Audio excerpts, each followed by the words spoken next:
दर्शक महानुभावहरू हार्दिक स्वागत गर्न चाहन्छौँ। अमेरिकाको डीसी महानगर क्षेत्रबाट सञ्चालित अङ्कीय पत्रिका, विद्युतीय पत्रिका eNews.com र म विजय थापा फेरि एकपटक सम्पूर्ण हाम्रा दर्शकहरूलाई अभिवादन गर्न चाहन्छु। र आज पनि हामी अध्यागमन र यसैको सेरोफेरोमा रही र नयाँ ताजा जानकारीका साथ नयाँ प्रशासनले हैन अमेरिकी प्रशासनले गरेको ताजा जानकारी साथ हामी यहाँहरूसँग प्रस्तुत हुनेछौँ। सबैभन्दा पहिले अधिवक्ता बन्दिता शर्मा दाहालजीलाई स्वागत गर्न चाहन्छु। बन्दिताजी नमस्कार, सन्चै हुनुहुन्छ? नमस्कार दाजु, सबैलाई पनि स्वागत, अभिवादन। हजुर बन्दिताजी, अब जहिले पनि हामीले सोध्ने गरेछौँ हैन, अब खुसीको खबरहरू हैन नयाँ प्रशासन आएपछि तपाईले दिइरहनु भएको छ र आज पहिले हामी त्यो नयाँकै जानकारी अद्यावधिक भन्छ, अपडेट भन्छ, त्यसभन्दा अगाडि केही कुराहरू हाम्रो दर्शकहरूलाई केही भन्न चाहनुहुन्छ? सो हामीले यो कार्यक्रम नियमित रूपमा साप्ताहिक कार्यक्रम हामीले गरेको पनि धेरै समय भइसक्यो। हामीले हरेक कार्यक्रमको सुरुमा एउटा कुरा के भन्ने गरेका छौँ भने यो चाहिँ इनेप्लिज र दाहाल एन्ड एसोसिएट्सले हामीले कोलाबोरेट गरेर गरेको हो। यो कार्यक्रमलाई चाहिँ लिगल एडभाइस भनेर नमान्नु होला। हामीले चाहिँ जनरल इन्फर्मेसनको लागि दिएका छौँ, किनभने कस्तो हुन्छ भने हरेक व्यक्तिको केस फरक हुन्छ र हरेक केसमा स्पेसली इमिग्रेसनमा एउटै नियम र एउटै रुलले सबैजनालाई इम्प्लिमेन्ट हुन्छ भन्ने होइन। हाम्रो उद्देश्य चाहिँ कति कुरामा सतर्कता लिन पर्ने हुन्छ र कति कुरामा के नयाँ अपडेट्सहरू आछ भन्ने हिसाबले भनेका हौँ। यो भन्दा बढी तपाईँलाई केही जान्न चाहनुहुन्छ भने चाहिँ तपाईँले हामीसँग सम्पर्क राख्न सक्नुहुन्छ, डिटेलमा कुरा गर्न सक्नुहुन्छ, तर हामीले यो चाहिँ जेनरल इन्फर्मेसनको लागि दिएका छौँ। हजुर, धन्यवाद बन्दियाजी। र हामी पनि एकपटक फेरि स्मरण सम्पूर्ण दर्शकहरूलाई स्मरण गराउँ। अध्यागमन सम्बन्धी सेरोफेरो भन्ने बित्तिकै सबै कुराहरू समेटिन्छन्। अध्यागमन सम्बन्धी नै सबै कुराहरूलाई समाहित र समेट्ने हाम्रो प्रयास छ। र आधा घन्टाको यस कार्यक्रममा तपाईँहरूले दिनुभएको साथ, माया, ममता र जतिसक्दो हुन्छ तपाईँहरूले यो प्रत्यक्ष प्रसारणलाई हिस्सा भन्छ, साझा भन्छ अथवा सेयर गरिदिनु हुन अनुरोध गर्न चाहन्छु। र बन्देजी, अब ढिलो नगरिकन नि हिजो नि 3वटा विषयमा चाहिँ हैन बाइडेन प्रशासनले कार्यकारी आदेशमा हस्ताक्षर गरेका छन् र त्यो कार्यकारी आदेश चाहिँ हामी नेपाली समुदायमा हामीले अपेक्षा गरे अनुसार कति छैन। यस विषयमा हामी जाउँ अनि त्यसपछि अन्य कुरामा जाउँला अनि प्रश्न उत्तर दिउँला। हामीलाई अहिले चाहिँ हाम्रो कस्तो छ भन्दाखेरि जेनरली नै धेरै रुल्सहरू आइरहेको छ होइन। हामीले अस्ति पनि भनेका थियौँ 100 डेज भित्र भनेर धेरै पोलिसिजहरू चेन्ज हुनेवाला छ। अहिले एउटा अबको नयाँ इस्यु इमिग्रेसन कम्युनिटीमा एउटा नयाँ इस्यु भनेको धेरै चाहिँ पब्लिक चार्जको रुल छ। पब्लिक चार्ज भनेको चाहिँ कस्तो भने एउटा 944 भन्ने फर्म जुन कि फेब्रुअरीमा सुरु गरिएको थियो, त्यो फर्मले चाहिँ अब फाइनेन्सियली सफिसियन्ट भएको मान्छेले मात्रै स्पोन्सर गर्न पाउने भन्ने कुरामा धेरै विवादित भएको भएर त्यो फर्मलाई चेन्ज गर्नुपर्छ भन्ने छ। एज अफ नाउ चेन्ज भएको छैन, तर लाइक्लीहुड त्यो फर्म चेन्ज हुन पाउने विषय चाहिँ छ, त्यसमा डिस्कसन भएको छ। अरू पनि इस्युजहरू जस्तो हाम्रो धेरैजनाले हाम्रो कार्यक्रममा जहिले पनि राख्नुहुने विषय चाहिँ एउटा के छ भने यो जुन ट्रम्प प्रशासनले रोकिएको थियो, जुन प्रोक्लेमेसनले गरेर रोकिएको थियो हाम्रो ग्रिन कार्ड होल्डरको स्पाउसहरू रोकिएको नियम, त्यो चेन्ज भएको छ कि छैन भनेर कुरा युजुअली गर्नु भएको हुन्छ। एज अफ नाउ चेन्ज भएको छैन। अपडेटहरू आयो भने हामी डेफिनेटली बताउँछौँ नै होइन। अब अहिलेको इमिडिएट इम्प्याक्ट हुने हामीलाई नै हाम्रो कम्युनिटीलाई एकदम धेरै इम्प्याक्ट हुने यो नयाँ यो हप्तामा के कुराहरू आएको छैन मोस्ट लाइकली, किनभने यो हामी 100 डेजको वर्जमा नै छौँ होइन। आउन सक्ने अपेक्षा डेफिनेटली छ। आउने बित्तिकै हामी इन्फर्मेसनहरू दिनै हाल्छौँ। हजुर, धन्यवाद बन्दियाजी। भनेपछि अब हामी सुरुमै केही जिज्ञासाहरूबाट नै सुरुवात गरौँ हैन त? हजुर, सुरुमै यहाँ जिज्ञासा एकजना राखिसक्नु भएको छ, त्यही पनि म तपाईँहरूलाई त्यही भनिदिन्छु। जिज्ञासा चाहिँ अब हामी के आयो भने हेलो भन्नुभयो होइन, any update of GC spouse restriction भन्नुभएको छ। हाम्रो चाहिँ त्यो हामीले चाँदनीजी हामीले लास्ट टाइम पनि हामीले भनेका थियौँ त्यो रुल आउने बित्तिकै हामी नोटिफाई गर्छौँ भनेर। सो त्यो प्रोक्लेमेसनमा चाहिँ प्रायोरिटी लिस्टमा छ तर प्रायोरिटी लिस्टमा भए तापनि त्यो पर्टिकुलर प्रोक्लेमेसनलाई चाहिँ अहिले अन्डन गरेको छैन हैन। जस्तो अहिले अन्डन गरेको प्रोक्लेमेसनहरूको हामीले भनिहाल्यौँ लास्ट टाइम, मुस्लिम ब्यानदेखि लिएर 100 डेजसम्मलाई डिपोर्टेसनहरू नरोक्ने कुनै सर्कमस्टेन्सेस भन्दा बाहिर गएर, लाइक अब मेक्सिकोमा रहेको त्यो असाइलमको इस्युजहरूदेखि लिएर कति कुराहरूमा चाहिँ इमिडिएट चेन्जेसहरू आएको छ, बिलको प्रपोजलहरू आएको छ। तर ग्रिन कार्ड होल्डर स्पाउसको जुन प्रोक्लेमेसनले होल्ड गरेको थियो त्यो अहिले चेन्जेसहरू भएको छैन। हजुर, धन्यवाद। अर्को एउटा जिज्ञासा पनि त्यसमै आएको छ बन्देजी। टिपीएस र डाकाको विषयमा केही छ न्युज भन्नुभयो। सो टिपीएस र डाकाको विषयमा चाहिँ अहिलेको जुन अस्ति हामीले भनेका थियौँ, अहिलेको प्रपोज्ड बिलमा क्लियरली चाहिँ के भनिएको छ भने टिपीएस ओभरअल सबैजनालाई पाथ टु सिटिजनसिपको बाटो भनेर गरिएको छ हैन। धेरै सबै मान्छेलाई चाहिँ, जो मान्छे अनडकुमेन्टेड इमिग्रेन्ट भएको मान्छेहरूको लागि सर्टन वेज एउटा स्ट्याटस दिने र त्यसपछि लम्बाउने भन्ने कुरा गरिएको छ भने टिपीएस र डाकालाई इमिडिएटली ग्रिन कार्ड दिने भन्ने गरिएको छ हैन।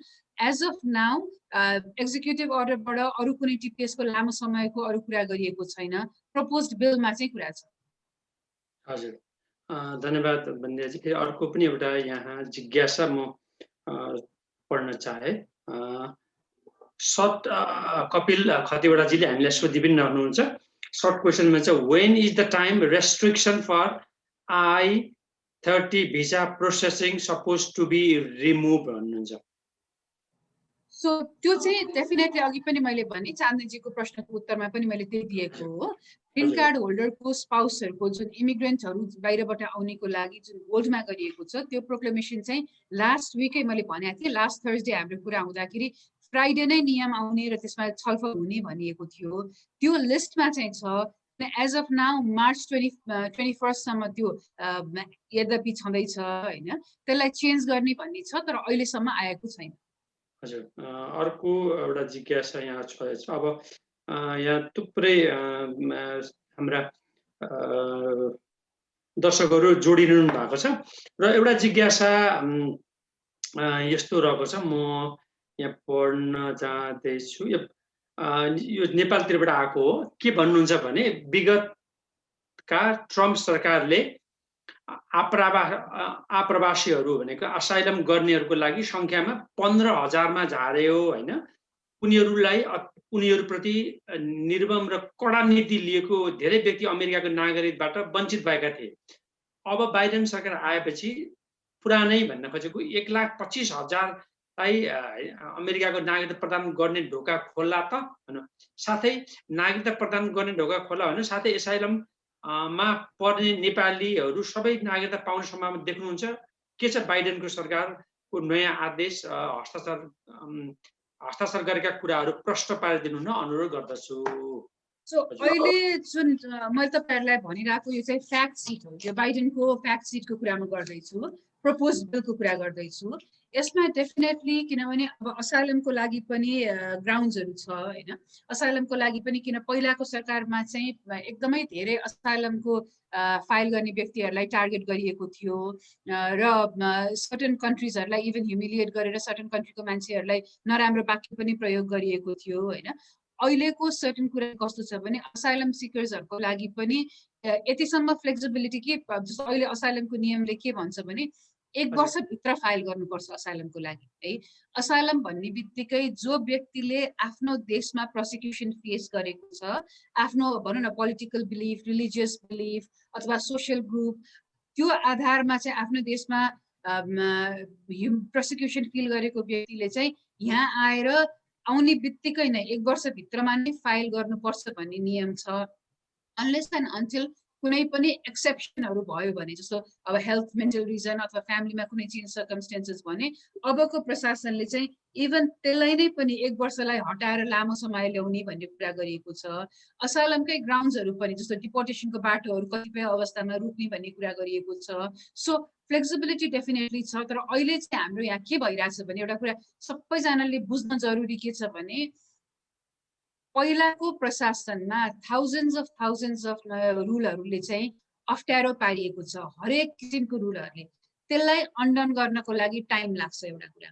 अर्को कुरा हामी अहिले पेन्डेमिकबाट गुज्रिरहेका छौँ जतिसुकै जे भने तापनि भोलि नै खोलिन्छ जस्तो भनौँ न अब असाइलमको अफिसहरू पनि नखोलेको होइन तर लिमिटेड काम भइरहेको छ हैन इभन इन्टरभ्युजहरू पनि लिमिटेड भइरहेछ फिजिकल डिस्टेन्स गरिरहेको छ त्यसले गर्दा टाइमलाइन लामो छ कोर्टमा केसेसहरू सबै पोस्टपोन भएको छ त्यसले गर्दाखेरि ब्याकलग ह्युज हुन्छ सो स्पिड अप हुन्छ कि हुँदैन भन्ने कुरामा चाहिँ अझै पनि डाउटफुल छ तर फ्लेक्सिबल र इमिग्रेन्ट फ्रेन्डली पोलिसिजहरू चाहिँ छन् धन्यवाद यो पनि आयो हैन अर्को हाम्रो एउटा जिज्ञासा छ हैन एउटा जिज्ञासा चाहिँ एउटा आममा बन्ने चाहिँ आएको छ हैन यो के भने अमेरिकामा हैन ग्रीन कार्डको भनेको अस्थायी हाम्रो आवासीय हैन स्थायी आवासीय पत्र जसले ग्रीन कार्ड भनिन्छ हैन पत्रको लागि नै बिहा गर्यो बिहा गरिसकेपछि पुरुष अथवा महिला अथवा केटा अथवा केटीले यो आवासीय भनौँ न स्थायी आवासीय पत्र भनेको ग्रीन कार्ड पाउने बित्तिकै सम्बन्ध विच्छेद गरेपछि यस्तो अवस्थामा केटा पक्षको पनि केटीको पक्ष पनि धेरै प्रश्नहरू आउने हुनाले यस्तो अवस्थामा चाहिँ ग्रीन कार्ड अथवा जसले उसले प्राप्त गरेको देशको उद्देश्यको लागि हैन स्वार्थको लागि बिहा गरेको अवस्थामा चाहिँ यो सरकारले अमेरिकी सरकारले दिएको हैन स्थायी आवासीय पत्र भनेको ग्रीन कार्ड रद्द गर्न मिल्छ या मिल्दैन यो आमको यस्तो जिज्ञासा आएको छ बन्देजी सो एकदमै इन्ट्रेस्टिङ प्रश्न हो र धेरैजनाले सोधिरहनु भएको प्रश्न पनि हो यो चाहिँ के हुन्छ भन्दाखेरि सबैभन्दा सजिलो तरिकाबाट अमेरिकामा ग्रीन कार्ड पाउने भनेको विवाहको आधारमा पाउने ग्रीन कार्डहरू हो विवाहको आधारमा पाउँदाखेरि चाहिँ कस्तो हुन्छ भने दुईजनाको भनौँ न अब युएस सिटिजनसँग बिहा गरेर होस् अथवा ग्रीन कार्ड होल्डरसँग बिहा गरेर होस्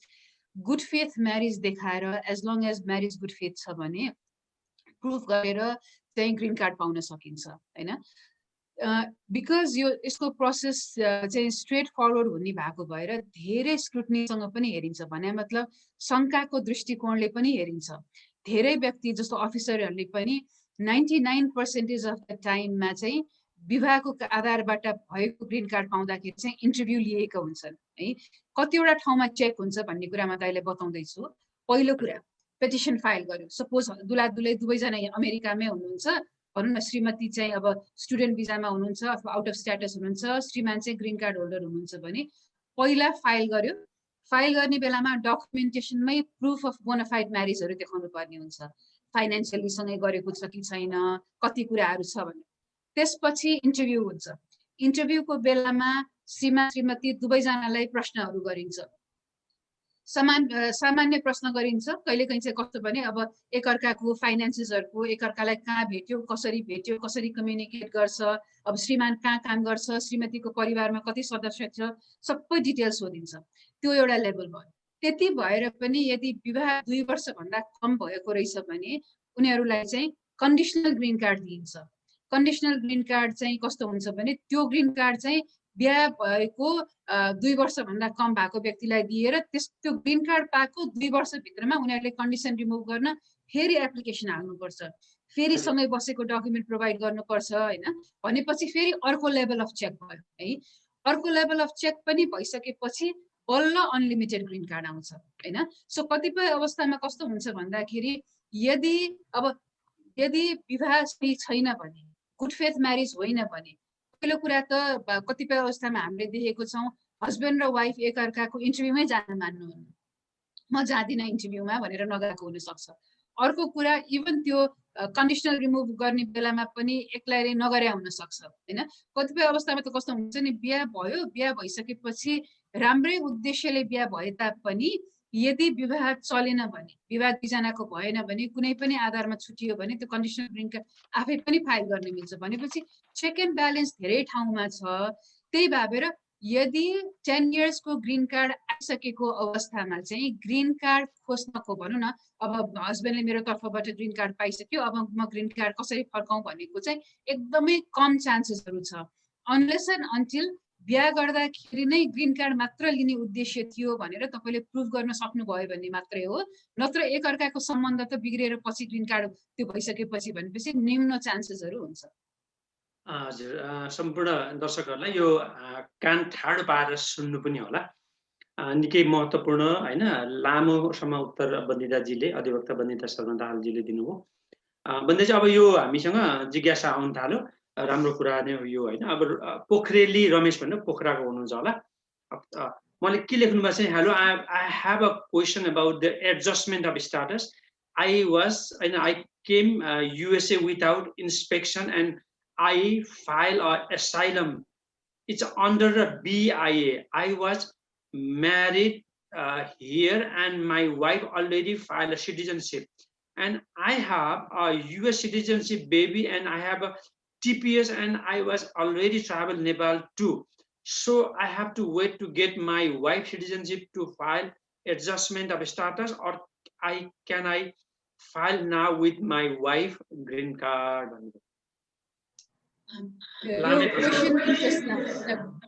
क्वेसन इन्ट्रेस्टिङ छ। एउटा कुरा चाहिँ यदि युएस सिटिजनसँग बिहा गर्नु भएको आधारमा चाहिँ धेरै मान्छेहरूलाई युएस सिटिजनसँग बिहा गर्यो भने चाहिँ दुईटा कन्डिसन हुनुपर्ने हुन्छ। एउटा चाहिँ इन्टर विथ इन्स्पेक्सन, अर्को married to a US citizen भएपछि जतिसुकै समय आउट अफ स्ट्याटस बसे पनि प्रब्लम हुँदैन। तर उहाँको केसमा इनिसियल एडमिसन चाहिँ इन्टर विथ इन्स्पेक्सन छैन हैन, उहाँ चाहिँ इन्टर विदाउट इन्स्पेक्सन गरेर आउनु भएको छ। हाउएभर टिपीएस भइसकेपछि उहाँले परोल गरेर आउनु भएको छ। सो टिपीएस को परोललाई पनि कतिवटा ठाउँमा चाहिँ इन्स्पेक्सन सरह नै मान्ने हुन्छ है। सो त्यो भएको भएर उहाँले फाइल गर्न चाहिँ पाउन सक्नुहुन्छ। एज अ ग्रीन कार्ड होल्डरको स्पाउस होइन, सिटिजनकै स्पाउस गर्न पर्ने हुन्छ फ्यु कारणले। किनभने ग्रीन कार्ड होल्डरको स्पाउस र सिटिजनको स्पाउसमा फरक के हुन्छ भने सिटिजनको स्पाउस चाहिँ जति नै सुकै समय आउट अफ स्ट्याटस बसे पनि as long as entered with inspection अथवा परोल छ भने एडजस्ट गर्न सकिन्छ। ग्रीन कार्ड होल्डरको स्पाउसले चाहिँ एडजस्ट गर्नको लागि कुनै पनि समय अमेरिकामा 180 डेज भन्दा बढी आउट अफ स्ट्याटस बसेको हुनु हुँदैन र अनडकुमेन्टेड भएको बेलामा चाहिँ काम गरेको हुनु हुँदैन। दुईटा कन्डिसन छ। उहाँको कन्डिसनमा चाहिँ दाइले मलाई लामो क्वेसन भन्नुहुन्छ, तर डिटेलमा उहाँको क्वेसनमा अर्को एउटा पनि पोइन्ट के छ भने बिकज उहाँ पहिला नै रिमुभलमा हुनुहुन्छ। उहाँको चाहिँ कस्तो भने एन्ट्री विदाउट इन्स्पेक्सन थियो, कोर्टमा केस थियो, रिमुभलमा थियो, बिआइएमा थियो भनेपछि उहाँले युएससिआईसँग एडजस्टमेन्ट अफ स्ट्याटस फाइल गर्न पाउनुहुन्न। I-130 युएससिआईसँग पाउनुहुन्छ, तर एडजस्टमेन्ट अफ स्ट्याटस गर्नको लागि कोर्टमा मोसन टु रिओपन अथवा बिआइएमा मोसन टु रिओपन गर्नुपर्ने हुन्छ। यदि उहाँलाई डिपोर्टेसन दिइसकेको छ भने सर्टेन वेभर्सहरू अप्लाई गर्नुपर्ने हुन्छ। सो टेक्निकल केसेसहरू छ, त्यसको लागि चाहिँ तपाईले चाहिँ डिटेल तपाईको पोइन्ट्सहरू र टाइमलाइन बुझ्नको लागि चाहिँ सल्लाह नै गर्नुपर्छ। धन्यवाद। हजुर, धन्यवाद बन्दियाजी। उहाँको हैन पोखरेली रमेशजी पोखराकै हुने हुनाले अर्को जिज्ञासा आयो। कुसुम शर्माले पनि हामीलाई गरिरहनुहुन्छ। F2 भिसामा छौँ अहिले, मेरो टिपीएसले गर्दा दिएको सोशल सेक्युरिटी नम्बरले गर्दा सबै स्टिमुलस चेक पाए, तर मेरो 12 इयर्सको छोरीको आएन। सायद एसएसएन नआएर हो कि मैले यो पटक ट्याक्स फाइल गर्दा रिवार्डबाट लिन मिल्छ भन्छन्। यस्तो केही सुविधा भए जानकारी पाउन भन्नु। कुसुम, यो चाहिँ मैले अलिकति किनभने यो चाहिँ इमिग्रेसनको एस्पेक्ट भएन, यो तपाईँले चाहिँ इमिग्रेसन भन्दा पनि तपाईँको अब ट्याक्स सम्बन्धी इन्फर्मेसनहरू छ भने चाहिँ तपाईँले सिपिए अथवा ट्याक्स सम्बन्धी व्यक्तिसँग सल्लाह गर्नुपर्ने हुन्छ। इमिग्रेसन एस्पेक्टलाई मात्रै हामी लिमिटेड हुन्छौँ। हजुर, कुसुम शर्माजी नमस्कार हैन। तपाईलाई यो तपाईको प्रश्नको सम्बोधन बन्दिताजीले गर्नुभएको छ। अर्जुन बममल्लले फेरि लेख्नुहुन्छ, बाइडन प्रशासनले F4 भिसा दिने समय अवधि घट्ने सम्भावना कतिको छ? F4 एज इन सिब्लिङ पेटिसनको कुरा गर्नुभएको होला तपाईँले। सो अहिले घट्ने समय चाहिँ अब टाइमलाइन मैले भनिहालेँ अघि नै, किनभने झन् बढी ब्याकलग भइरहेको छ हैन। यस, अब धेरै USCIS को धेरै स्टाफहरू हायर गरेर स्पिड अप गरेर अथवा कतिपय व्यक्तिलाई चाहिँ किनभने इन्टरभ्यू नै लिन नपर्ने व्यक्तिलाई, जस्तो US सिटिजनको पेरेन्ट्सहरूलाई इन्टरभ्यू लिन पर्दैन, इम्प्लोइमेन्ट बेस्ड केसेसहरूलाई पहिला इन्टरभ्यू लिने चलन थिएन। यदि उनीहरूको इन्टरभ्यूको टाइमहरू हटाएर स्पिड अप गर्यो भने चाहिँ छिटो हुन्छ। र अहिले नै पनिजा बुलेटिनले हरेक महिना निकाल्ने जुन बुलेटिन अनुसारको निकाल्ने छ टाइम लाइन चाहिँ, किनभने यदि स्पिड अप भयो र तपाईँभन्दा अगाडिको मान्छेको छिटो छिटो आयो भने चाहिँ टाइम छिटो हुन सक्ने हुन्छ। तर त्यसैमा फोकस गरेको चाहिँ अहिले छैन, यति टाइम छिटो बनाउने भन्ने चाहिँ छैन। हजुर, धन्यवाद बन्देजी। यहाँ हाम्रो दर्शक महानुभावले सबै ठाउँबाट, नेपालबाट पनि, बाहिर देश विदेशबाट पनि हेरिरहनु भएको छ। आफ्नो टिप्पणीहरू छोटो छोटोमा गरिरहनु भएको छ। इन्जाका अध्यक्ष गुरनाज लुइटेलजीले नि राम्रो सूचना भन्नुभएको छ होइन, भेरी इन्फर्मेटिभ अङ्ग्रेजीमा लेख्नु भएको छ। यो हामीले आइरहेको छ। हजुर, गुरनाजीले लेख्नु भएको छ। अब हाम्रो यहाँ अर्को एउटा जिज्ञासा आयो, जिज्ञासा पढ्छु। डेफ्थ आकाशबाट नाम राख्नु भएको छ। मेरो रिमुभल प्रोसेसको मास्टर हियरिङको नोटिस आएको छ। म टिपिएस स्टाटसमा छु। टिपिएसमा छु भने मैले एडभान्स प्यारोलको लागि एप्लाई गर्न सक्छु भन्नु सोध्नु। यसमा चाहिँ कस्तो भने तपाईँको मास्टर हियरिङ, तपाईँको दुईटा कन्फरेन्टली कुरा छ होइन। तपाईँ रिमुभल प्रोसिडिङमा हुनुहुन्छ कोर्टमा, त्यही भएर तपाईँलाई मास्टर हियरिङको आयो, प्रोसेस आयो होइन। अब अर्को चाहिँ के भयो भने रिमुभल प्रोसिडिङमा तपाईँ अब यताबाट चाहिँ तपाईँको टिपिएस छ, टिपिएसबाट तपाईँले ट्राभल गर्न पाउनुहुन्छ। तर बिकज तपाईँ पहिला नै रिमुभल प्रोसिडिङमा भएको भएर सेफ आइडिया चाहिँ कहिलेकाहीँ कस्तो हुन्छ भने तपाईँले चाहिँ DHSसँग पनि कम्युनिकेट गर्नुपर्ने हुन्छ तपाईँ ट्राभल गर्नको लागि। हाउएभर अहिले कतिजना व्यक्तिहरू चाहिँ ट्राभल गरेर आउनु भएको छ, टिपिएसको ट्राभल डकुमेन्टबाट ट्राभल गरेर आउँदाखेरि प्रब्लम भएको छैन, they are able to come. तपाईँले चाहिँ कुन ठाउँमा जानुहुन्छ, यदि तपाईँले भनौँ न अब असाइलम फाइल गर्नु भएरै तपाईँको मास्टर हियरिङ भएको होला, रिमुभलमा पुग्नु भएको होला। यदि तपाईँ नेपाल जानुहुन्छ भने चाहिँ तपाईँले कन्भिन्स गर्नुपर्ने हुन्छ के कारणले गर्दाखेरि चाहिँ तपाईँलाई पहिला चाहिँ नेपालमा डर भयो, प्रोसिक्युसन भयो र कसरी अहिले जानुभयो भनेर अन्य कुनै देश जानुहुन्छ भने त्यही आधारमा भन्नुपर्ने हुन्छ। तर टिपिएस होल्डर्सहरूले चाहिँ ट्राभल डकुमेन्ट लिएर ट्राभल गरेको चाहिँ मलाई जानकारी छ। धन्यवाद। हजुर, बन्देजी अर्को पनि एउटा जिज्ञासा आयो, दरेसँग आयो, छोटो लेख्नु भएको छ। राजन सिंहले लेख्नु भएको छ। नमस्ते बोथ अफ यू, दुवैजना नमस्कार। Can pending asylum applicant file TPS even arrive USA after July 2016? Is there any complication to change application from asylum to TPS? So TPS पाउनको लागि जुन बेसिक रिक्वायरमेन्ट थियो त्यो भनेको चाहिँ जुन 24, 2015 भन्दा पहिला आउनु भएको व्यक्तिहरूको लागि, नेपाली राज्यको व्यक्तिहरूको लागि भनेर दिएको हो। पछि आएको व्यक्ति चाहिँ त्यो टिपिएस को क्वालिफिकेसन भित्र पर्नु हुँदैन हैन। कोही मान्छेहरुले चाहिँ पछि टिपिएस फाइल गर्दाखेरि पनि अप्रुभ भएको भन्ने मैले सुनेको छु। तर त्यो USCIS को टेक्निकल प्रब्लम हो र भोलि पर्सि थाहा पाइसकेपछि चाहिँ त्यो मिस्टेक चाहिँ लाइक यु नो त्यो मिस्टेकको आधारमा तिमीहरुले मिस्टेक गर्यो र राइट इन्फर्मेसन भयो भनेर भन्नु मिल्ने हुँदैन। सो तपाईले चाहिँ टिपिएस लिन्छु भनेर भन्दा पनि टिपिएस को लागि चाहिँ एलिजिबल हुन पर्ने हुन्छ। तपाईको असाइलम पेन्डिङ भएको व्यक्तिले विथड्र गरेर चेन्ज गर्न मिल्ने हुँदैन। हजुर, अर्को पनि जिज्ञासा आयो। अब हामी अलिकति द्रुत गतिमै जाउँ न। वैभव अधिकारीजीले सोध्नुहुन्छ, नमस्कार, रिसेन्टली परमिट चाहिँ expire on September 2020. Can I return to USA without having a returning resident visa? Will expiry of re-entry have effect on my LPR status?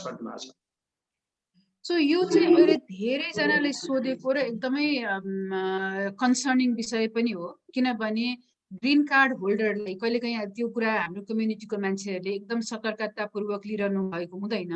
Green card होल्डरको चाहिँ स्ट्याटस भनेकै अन रेजिडेन्ट हो। Green card होल्डरले green card लिने भनेको म America बस्छु भनेरै लिने हो होइन। सो ग्रिन कार्ड होल्डरलाई चाहिँ के भने ट्राभल गर्न पाउनुहुन्छ, छिर्न पाउनुहुन्छ, तर बाहिर बसेर लामो समय बस्न पाउनु हुँदैन। सो कतिजनाले चाहिँ रिएन्ट्री, जस्तो कुनै काम सक्नु पर्यो भने रिएन्ट्री पर्मिट लिएर 2 वर्षको लागि बाहिर जानु भएको हुन्छ। यदि अहिलेको खण्डमा एक्सपायर भयो भने चाहिँ कस्तो हुन्छ भने रिटर्निङ रेजिडेन्ट भिजा भन्ने चाहिँ व्यवस्था छ। तर रिटर्निङ रेजिडेन्ट भिजाको लागि पनि 3-4 वटा ग्राउन्ड्सहरू छ, कुन कुन ग्राउन्डमा तपाईँलाई दिने र नदिने भन्ने कुराहरू छ। सो यदि तपाईँले चाहिँ एलिजिबिलिटी देखाउन सक्नुपर्ने हुन्छ, यो आधारमा चाहिँ तपाईँ क्वालिफाई गर्छु भन्ने कुरा देखाउन सक्नुहुन्छ।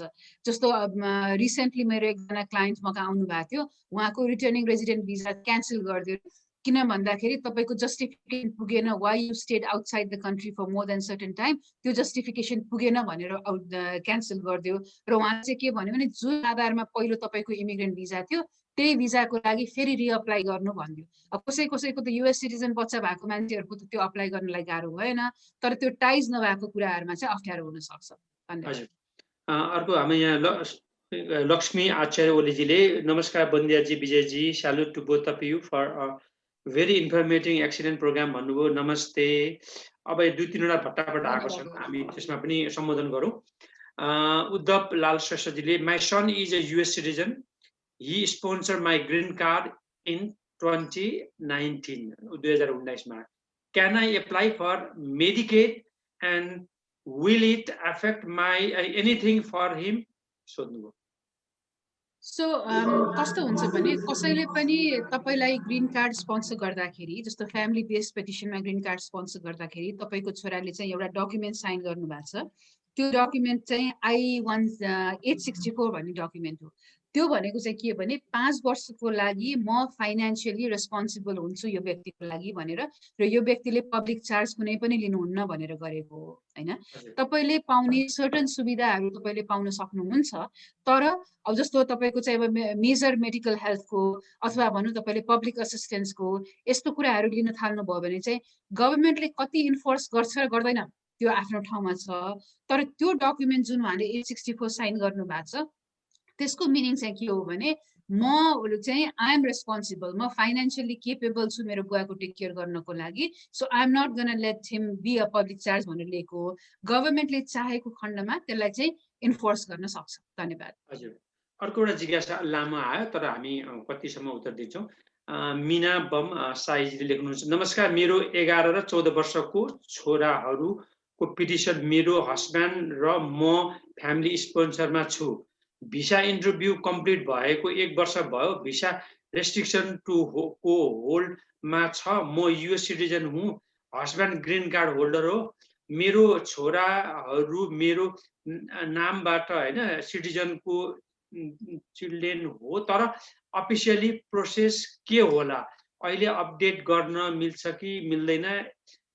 बच्चा छिटो आउन पाउँथे कि केही वे छ कि एडभाइसको लागि? धन्यवाद भनेर जिज्ञासा राख्नु। तपाईको क्वेशन मैले अलिकति क्लियरली बुझिन पनि, किनभने पेटिसन कसले फाइल गर्नु भएको, तपाईले फाइल गर्नु भएको भए चाहिँ सिटिजनको बच्चाहरूलाई त 21 वर्ष भन्दा मुनिलाई त्यो प्रोक्लेमेसनले भ्याउँदैन।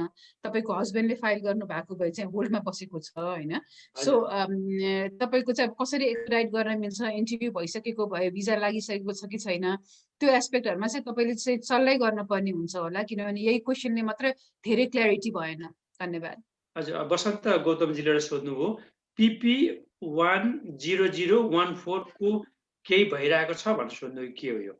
हजुर, त्यो प्रोक्लेमेसनकै कुरा गर्नु भएको होला। केसको चाहिँ कुरा गर्नु भएको हो। उहाँले प्रोक्लेमेसनको गर्नु भएको भए त्यसमा कुनै अपडेटहरु छैन। अपडेट आइसकेपछि हामी डेफिनेटली बताइहाल्छौँ।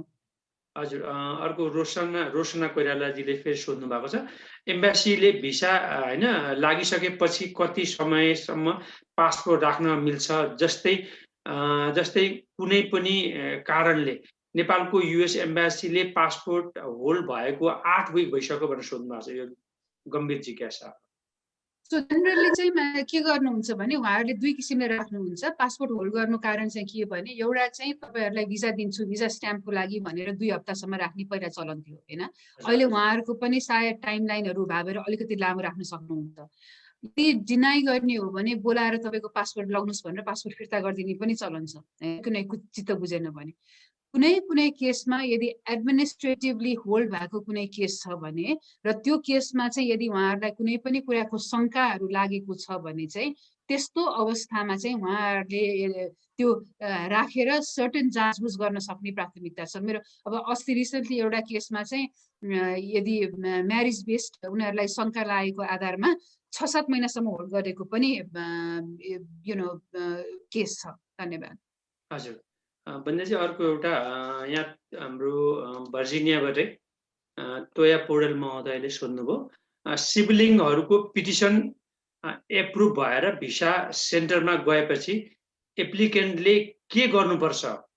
पर्खेर बस्ने कि अन्य केही फारम भर्नुपर्छ? अनि भिसा सेन्टरमा कति समय लाग्छ इन्टरभ्यूमा पुग्नको लागि भनेर तोया पौडेलजीले सोध्नुभयो। सो सिब्लिङ्सहरूको पेटिसन गइसकेपछि र कुनै पनि पेटिसन काउन्सिलर प्रोसेसिङको कुनै पनि पेटिसन युएससिआइएसले जब सक्छ, युएससिआइएसले तपाईँलाई अप्रुभलको कागज दिन्छ र त्यो केस चाहिँ नेसनल भिजा सेन्टरमा जान्छ। एकदमै केयरफुल हुनुपर्ने, तपाईँले कुन इमेल एड्रेस दिनुभएको छ भन्ने कुरा क्लियर हुनुपर्ने हुन्छ, किनभने तपाईँको इमेलमा नेसनल भिजा सेन्टरबाट एनभिसीबाट एउटा इमेल आउँछ। त्यो इमेल चाहिँ तपाईँको त्यहाँ नेसनल भिजा सेन्टरको साँचो हो। त्यो साँचोबाट तपाईँको केस नम्बर आउँछ, आइडी नम्बर आउँछ होइन। सिब्लिङको पेटिसनलाई 10 वर्ष लागे तापनि त्यो साँचो चाहिँ तपाईँले खोल्न सक्नुहुन्छ, हेर्न सक्नुहुन्छ, हरेक वर्षमा तपाईँले चेक गर्न सक्नुहुन्छ। जब फी तिर्ने पालो आउँछ, तपाईँको केस करेन्ट हुनुभन्दा अराउन्ड 6 महिना जति अगाडि तपाईँले त्यसमा पेमेन्टहरू पनि गर्न सक्नुहुन्छ। सो अहिले चाहिँ लाइक छिर्ने बित्तिकै पहिला आफूले हेऱ्यो अपडेटेड भइरह्यो कहिले भिजा चाहिँ करेन्ट हुन्छ भनेर। जब पैसा तिर्न पाइयो पैसा तिर्यो, पैसा तिरिसकेपछि सिभिल डकुमेन्टहरू अनि एडजस्टमेन्ट अफ स्ट्याटसको प्याकेजहरू, तपाईँको चाहिँ फाइनेन्सियल डकुमेन्टहरू, ट्याक्सेसको इन्फर्मेसनहरू, नेपालबाट तपाईँको सिब्लिङ्सको पेटिसनहरू, त्यो कुराहरू पनि इन्क्लुड गर्नुपर्ने हुन्छ। धन्यवाद। अन्त्यजी दर्शक महानुभावहरूलाई हाम्रो कार्यक्रम लगभग सकिएको छ र हाम्रो यो 2टा मात्रै जिज्ञासा छोटो छोटो छ, त्यसलाई एकपल्ट सम्बोधन गरिदिनु हुन म बन्देजीलाई अनुरोध गर्न चाहन्छु। दर्शक महानुभावहरूलाई फेरि एकपटक धन्यवाद, एकदमै सदैव हामीलाई माया गर्नुहुन्छ। र काजी सर सुमन विष्ट लेख्नुहुन्छ, नमस्कार हजुर, माई फ्रेन्ड युएसए भन्नु, म वाइफसँग छु होइन, बुढे डिबी होइन पकाउनु चाहिँ छ बियुडिए बुढे होइन, बुढे डिबीबाट युएसए आएको, बुढी चाहिँ हो, बुढी भन्नुभएको छ। बुढी चाहिँ डिबीबाट युएसए आएको 6 वर्ष भयो, बुढाको जस्ट के अरे फिङ्गर प्रिन्ट सकेको, अब कहिले वर्क पर्मिट र सोसल नम्बर ग्रिन कार्ड आउँछ भनेर जिज्ञासा सोध्नुभयो। सो यदि तपाईँको श्रीमतीले ग्रिन कार्ड होल्डर श्रीमतीले तपाईँलाई अप्लाई गर्नुभएको छ भने, तपाईँले एडजस्टमेन्ट अफ स्टेटस प्याकेज गर्नुभएको छ भने, फिङ्गर प्रिन्टिङहरू भइसकेको भने युजुअली 3 देखि 5 महिनामा चाहिँ तपाईँको वर्क पर्मिट र ट्राभल डकुमेन्ट एउटा कम्बो कार्ड भनेर आउँछ र ग्रिन कार्ड आउनको लागि चाहिँ 13 महिना जति लाग्छ, तर तपाईँको इन्टरभ्यू हुन सक्छ। धन्यवाद। हजुर, यहाँ हाम्रो हर्ननबाटै, भर्जिनिया हर्ननबाटै पृथ्वी खनालजीले सोध्नुभयो, हुन त अघि हामीले उत्तर पनि दिइसकेका छौँ। पृथ्वीजी, बाइडेन प्रशासनले इमिग्रेसन क्षेत्रमा नयाँ कार्यक्रम के ल्याउँदै होला भन्नुभएको छ, अघि हामीले उत्तर दिएछौँ, त्यही पनि बन्दियाजी छोटोमा केही दिनु भन्नुहुन्छ? यो चाहिँ लामो क्वेसन हुन्छ, क्वेसन एन्डमा छ। हामीले नयाँ कुनै पनि अपडेट आयो भने हामीले ल्याउँछौँ। अस्ति हामीले प्रपोज बिलको पहिलो दिनमै कुरा गऱ्यौँ। अहिले नयाँ पोलिसिजहरू आउन पर्ने 2-4वटा पोलिसिजहरू छ, हाम्रो सायद लास्ट विकै आउँछ होला भनेर हामी तयार भएका थियौँ, आएन। त्यो आउने बित्तिकै हामी इनेप्लिसको थ्रुबाट तपाईँहरूलाई अपडेट हामीले गराउँछौँ। धन्यवाद। हजुर, धन्यवाद। यो एउटा नि अब हामी लगभग 2 मिनट भयो, छोडिदिउँ। एउटा के भन्नुभएको छ भने क्रिजन शर्माजीले सोध्नुभयो, नमस्कार हजुर, हाल टिपिएसको केस अदालतमा रहेको अवस्था नेपाल भिजिट गर्न केही जोखिम हुन्छ होला भनेर सोध्नुभएको छ। तपाईँको अदालतमा केस भएको बेलामा ट्राभल गर्न चाहिँ डेफिनेटली जोखिम हुन्छ। 2टा कारणबाट जोखिम हुन्छ, किनभने तपाईँको ट्राभल डकुमेन्टै हुँदा पनि ट्राभल डकुमेन्टमा लेखिएको हुन्छ कि यो चाहिँ कन्डिसनल हुनसक्छ कुनै पनि इस्युजमा भनेर, तर कुनै पनि टिपिएस होल्डरलाई रोकेको मलाई जानकारी छैन। अमेरिका छिर्नलाई तपाईँलाई प्रब्लम हुँदैन, तर कोर्टमा तपाईँले कन्भिन्स गर्न पर्ने हुनसक्छ कि किन तपाईँको चाहिँ तपाईँले असाइलम फाइल गर्दा गर्दै पनि त्यही देशमा जहाँ तपाईँलाई जोखिम छ भनेर तपाईँले असाइलम फाइल गर्नु भएको छ, त्यही देशमा कसरी तपाईँ सेफली ट्राभल गरेर आउनुभयो भनेर चाहिँ तपाईँले कन्भिन्स गर्नुपर्ने हुनसक्छ। धन्यवाद। हजुर, अधिवक्ताजी अब अन्तिम एउटा जिज्ञासा लिँदै अनि हामी कार्यक्रममा समापन गरौँ। राजन सिंहले सोध्नुभयो, citizen son apply for green card to my mother who is currently in Nepal but ask for DNA test, how long does it take to proceed DNA test now भन्नुभयो। सो DNA चाहिँ सर्टन कम्पनीजहरूले गर्छ। DNA ले चाहिँ कस्तो भने DDCहरू भन्ने कम्पनीले गर्छ। तपाईँले इनिसिएट मात्रै गर्नुभयो भने पनि जानकारी दिन सक्नुहुन्छ तपाईँले। DNA बाहेक अरू सेकेन्डरी रिसोर्सेस पनि हुनसक्छ, तर DNA को चाहिँ 99% 9 चान्सेस चाहिँ एक्युरेसी आउने भएको भएर र यहाँबाट तपाईँको स्याम्पल लिएर नेपालमा पनि लिने हुन्छ। युजुअली पहिलाको सिचुएसनमा 3-4 महिनाले हुन्थ्यो, तर अहिले एम्बेसीले चाहिँ DNA टेस्ट गराइरहेको छैन भनेपछि अलि लामो लाग्न सक्छ। धन्यवाद। हजुर, अब हामीले खालि एउटा प्रशंसा चाहिँ पढिदिइहालौँ। मेरील्यान्डबाट टाउसनबाट बरुमा चाहिँ बासव राज भण्डारीजीले राजु उपाध्यायले लेख्नुहुन्छ, नमस्कार विजय महोदय र एटर्नी बन्दियाजी, नेपाली समाजको लागि तपाईँहरूको प्रस्तुति मनन योग्य छ। धेरै नेपालीहरूले यो कार्यक्रमबाट लाभ उठाइरहनु भएको छ। हृदयदेखि धन्यवाद। हामी उहाँलाई पनि बासवजीलाई पनि नमस्कार। धन्यवाद बासवजी, नमस्कार। नमस्कार। टाउसनमा हुनुहुन्छ, असनबाट टाउसन भनेर एउटा लेख पनि फेरि लेख्नु भएको थियो। बासवजीलाई हामी सम्झिन्छौँ। दर्शक महानुभावहरू, आज हामीसँग जुन 35 मिनटको समय हामीसँग बसिदिनु भयो, फेरि एकपटक यी नेप्लिज परिवारको तर्फबाट मुरी धन्यवाद दिन्छु। अर्को हप्ता हामी फेरि बिहिबार 8 बजे समयमा अमेरिकाको पूर्वीय समय आउनेछौँ। बन्दिदाजी, तपाईँको केही छ जिज्ञासा अथवा केही भन्नुपर्ने केही कुरा राख्दै कार्यक्रम? दर्शकवृन्दलाई मेन कुरा चाहिँ दर्शकवृन्दहरूलाई एकदमै धेरै धन्यवाद। हामीले चाहिँ यो निरन्तरता दिन सकेको कारणै किनभने धेरैजना दर्शकहरूले हेरिदिनुहुन्छ। हाम्रो चाहिँ अब उत्तरहरू कहिले किन हामीले एकदम छिटो दिने प्रयास गरेर हुन्छौँ। तपाईँहरूलाई चाहिँ कस्तो भने जेनरल इन्फर्मेसन होस् भनेर दिन खोजेका हौँ होइन। तपाईँहरू हेर्नु, अझ जानकारीहरू लिनु, आफ्नो किनभने हामी इमिग्रेन्टहरू यो देशमा आएर हामी बसेका छौँ। हामीले चाहिँ इन्फर्म चोइस गर्नुपर्ने हुन्छ, जे कुरामा पनि जानेर गर्नुपर्ने हुन्छ। कहिलेकाहीँ कस्तो हुन्छ भने सानो मिस्टेकले गर्दाखेरि कन्सिक्वेन्सेस नराम्रो पर्न सक्छ। त्यो भएको भएर सतर्क रहनुहोस्। आफ्नो राइटको बारेमा जहिले पनि तपाईँलाई कसैले राइट दिइरहेछ भने इट्स ओके। वकिलहरूलाई नै पनि वकिलसँग केस गर्दा चाहिँ एउटा के हुन्छ भने यदि कुनै मिस्टेक भयो भने तपाईँहरूले चाहिँ लाइसेन्स हेर्न सक्नुहुन्छ। जस्तो तपाईँ कहाँ लाइसेन्स हुनुहुन्छ, तपाईँको के छ, डिसिप्लिनरी के एक्ट छ कि छैन भनेर। तपाईँको त्यो चाहिँ इन्टाइटलमेन्टको कुरा हो। तपाईँले पे गरिसक्नु भएपछि चाहिँ त्यो नै प्रोफेसनलिजमको कुरा हो। त्यो आफ्नो राइटको प्रयोग गर्नु र जानकारी चाहिँ डेफिनेटली लिनुहोस्। है, हामीलाई यो माया गरेर कार्यक्रम हेरिदिनु भएकोमा चाहिँ धेरै धन्यवाद। हजुर, आजलाई सबै अमेरिकामा शुभरात्रि, नेपालमा शुभ प्रभात। यहाँको दिन शुभ रहोस्, अमेरिकामा शुभरात्रि। नमस्ते बन्देजी। नमस्कार हजुर।